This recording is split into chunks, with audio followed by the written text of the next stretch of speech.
Welcome, everybody. This is the Couples Academy show. Hope all is well. Good to see you all. I am back in the saddle again, and we're getting set up for this show while we're doing it live.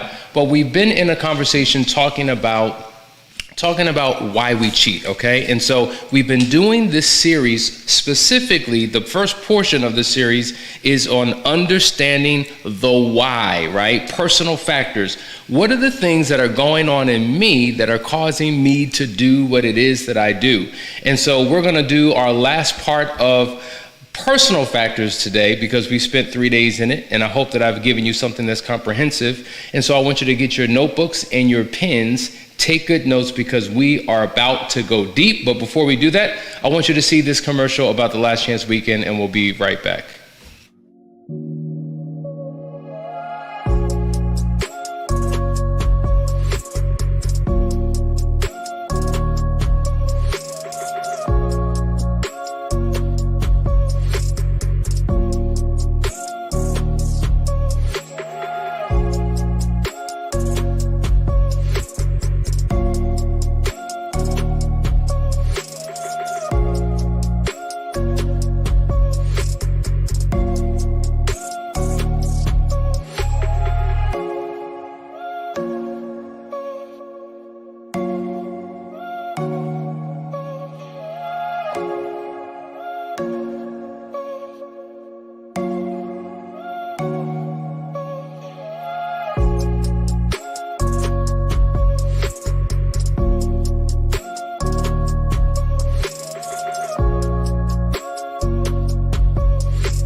You're watching the Couples Academy show. We're dealing with the why, personal factors. We're going to dive right into today's conversation.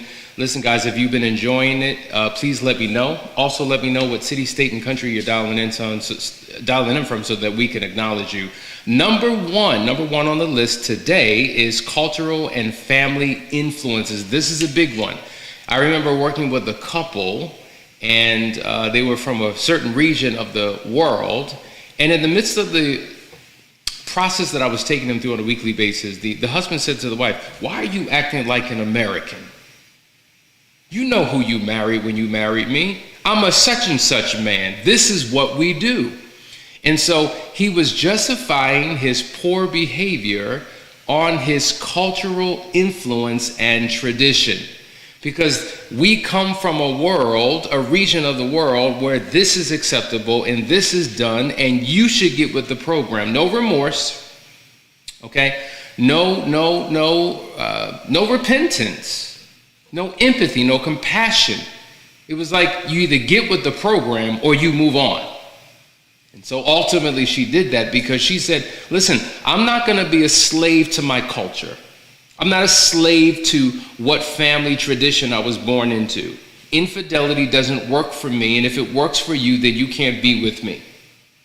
And so sometimes culture, man, I tell you, it's a huge influencer, but also a family influence and tradition. When there's been a history of infidelity within the family, typically growing up in that environment, you begin to mirror what is modeled for you. And it's not a matter of right or wrong, but it's a matter of what you're used to, what you've been exposed to, and what is the norm. And so that's one of the contributing factors. Number two, substance abuse. We've heard this before. I'm blaming it on the alcohol. It wasn't me. I got drunk. I didn't know what was going on. Now, we do know that alcohol can impair a person's judgment, and it increases their impulsive behaviors. And one of those impulsive behaviors can be infidelity. Some will make the argument, I didn't even know what I did. I didn't even know what happened. Are you that piss poor drunk? Or the influence is so strong that normal boundaries and normal judgment that you would have engaged in before, you're not operating in that way. And so your affair, in essence, is a byproduct of the influence of substances. And so this is why it's critically important not to engage in alcohol if you have a history of not knowing how to properly manage yourself. Let's go to the next one. Perceived inevitability. This is a mindset thing here. Because with perceived inevitability, it's a belief that infidelity is inevitable. It's eventually going to happen. It's natural. This is just what people do. As human beings, as animals, we're not designed to be with just one person. So we begin to rationalize the behavior. I've been committed for the first 10 years. What more can you expect, right? So in inevitability, that's an important thing to kind of discuss at the beginning of your relationship, to understand what expectations are. Some people get married with the expectation that you will be faithful and monogamous for the rest of your days. Others say, well, I'll do it for a while, but I don't know if I can have this as a long-term plan for my life. And so this is why engaging in healthy conversations is critically important as you move into a committed relationship, so that you are on the same page and know exactly what you are getting. Here's another one. Peer influence. I can't tell you how significant this one is, because as they say, birds of a feather flock together, and you are influenced by the family and the friends and the social circle that you engage in. Because if in that environment this behavior is normalized, it is acceptable, there's not a strong conviction for or against it. It is what it is. You do what you do. Hey, what you do is your business, not mine. I'm not here to judge. I'm not going to tell on you. If you're in that environment, then it gives you a freedom that you wouldn't have if you were in another environment where there was a standard that was upheld for this type of behavior. And so peer pressure is a big thing. And so sometimes we can be pressured into doing the right thing or pressured into doing the wrong thing.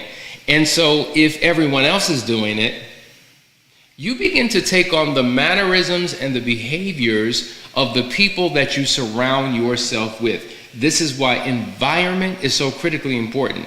If I want to become a successful person, I've got to place myself in an environment of successful people. If I want to be wealthy, I've got to place myself in an environment of people who have wealth and influence. If I want to be a spiritual person, guess what? I need to place myself in an environment where people are spiritual. So whatever I want to be, I am a seed, and I've got to plant myself in specific soil, because there's a germination process that takes place, and that seed opens up, and all of a sudden in that growth process, eventually a root comes up out of the ground based upon the seed that I am being soaked and saturated with water and nutrients and soil and the sunlight and all the natural things that help me to grow to be ultimately who I desire to be. And so, listen, if you're struggling with your spouse's friends because they continue to do dirt and they won't let them go, and they justify why it's okay, and they've been my boy forever or my girlfriend's forever and I'm not leaving them, well, guess what? It's going to be a challenge, because, listen, peer pressure is a huge influencer. Let's go to the next one. A history of infidelity. This is quite simple. If you have a history, a long-standing history from the time that you were young, or for maybe your adult relationships, you always tend to run into the same situation. Now, you may say, well, it was different in this case and it was different in that case, but if your knee-jerk reaction was to be unfaithful, if those are the behaviors that you engaged in, well, guess what? Eventually, you've normalized it. It's what you do. And so you will wind up doing it again because that's what you've always done. And so listen. If the thought is once a cheater, always a cheater, that's not necessarily true. It takes a decision, it takes will, it takes accountability, it takes a process to overcome past behaviors. So past behaviors are an indication of what you'll do in the future, but it's not a guarantee that you will do these things in the future. That's why it's critically important for you to engage in a process to break patterns and to begin new ones. All right, let's go to the next one. We call this situational factors. A situational factors could be things that are based upon circumstance, like I just happened to be away from home, or there was an opportunity that presented itself, or I was in an environment where it was very difficult to say no, or I was faced with certain temptations that I wasn't used to, didn't know how to prepare for, and I succumbed to it. And so these are situational things that people use as an excuse or rationalization for why they did what they did. And so this is why it's important to talk about all possible situations. It makes me think about the military. The military, what they do is they go through basic training and then they spend their career running drills. Why? Running a drill, going through the process of what could potentially happen. And if this happens, this is what we will do. Astronauts, same thing. They spend their entire career coming up with every single scenario that could go wrong, that could lead to death and destruction, and they maneuver, and they tweak, and they fix, and they adjust, and they pivot, and they come up with scenarios of how to overcome those things. So if those things should happen, they won't be like that shuttle that blew up as it was going to the moon many years ago. Ever since that moment, the entire training system of astronauts has significantly changed. And so therefore, you have to plan for the unexpected.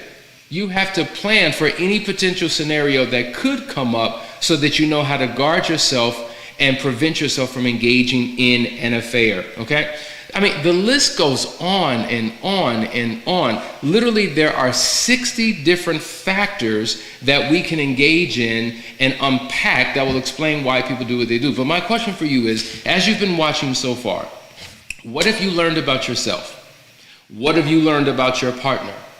What level of insight have you gained that will make a significant difference? Because if 50% of the reason why I cheated is me and me alone, what am I going to do about me? See, it's one thing to talk about the relationship and what's going on here. We're going to get there. It's one thing to talk about these external social factors that are influencing my behavior. We will get there. But what personal responsibility and accountability do you engage in that will make a difference for your life, that will prevent an affair from ever occurring again?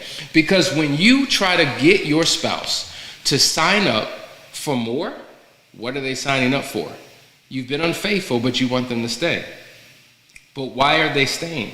Are they staying to deal with the same person with the same habits and the same faults, flaws, and idiosyncrasies, the same mindset, the same knee-jerk reactions? Is that what you're asking them to commit to? Or are you asking them to commit to remaining in a marriage while you work on becoming your best self? And if you're working on becoming your best self, what evidence do you have of that? What are you doing? Who are you going to? What process are you following? You know, when people say, I'm working on me, well, what work are you doing? What does that mean? Show me, God, reveal to me your process to help make me a believer. Because in this season, I don't trust you. I don't trust anything you say. I don't trust anything you do, because you have been engaged in a behavior for a period of time that has proven that I can't trust you. So I can't just trust you because you say I'm not going to do it again. You've got to give me evidence that you're not doing it again. You've got to show me what your willingness to do whatever it takes to ensure that you won't do it again. And when I can hear what you say and see what you do, then that is an indication. So you've got to articulate what you're going to do or not do, and then you've got to demonstrate what you are and will not do. And the combination of those two things is what's going to make me a believer. So guys, I want you to really spend some time rewatching these videos with your spouse and having a comprehensive conversation to understand the why. Now remember, most people are tripped up with what? The why, not the what. You can talk about what happened, and usually most people get an idea and a sense of, okay, this is what happened, I can accept what happened, but I still don't understand the why. So For the person who's struggling to understand the why, and your partner has given you details, explanation, you've had constant conversations, and you still refuse to accept it, my question for you is, why?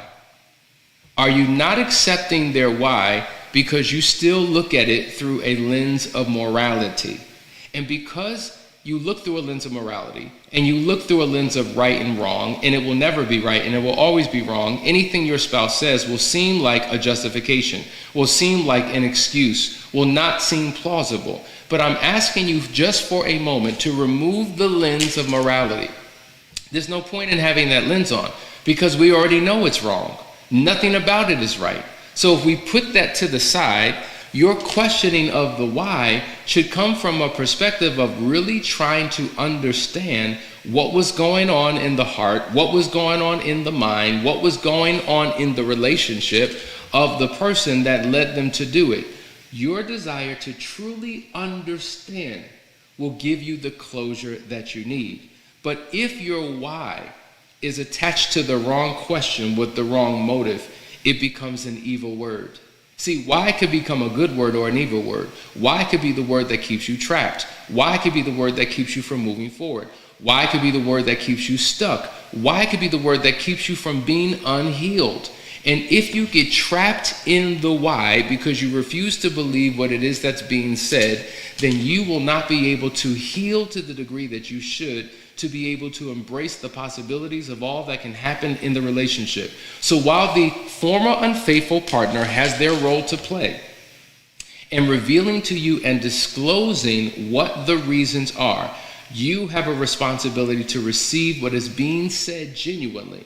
And if your conversations with each other don't seem to be working out, that's why you want to reach out to us so that we can engage you in a process that we call full disclosure, where we unpack not only the details of the affair, but we unpack the why comprehensively in a way that you can receive it.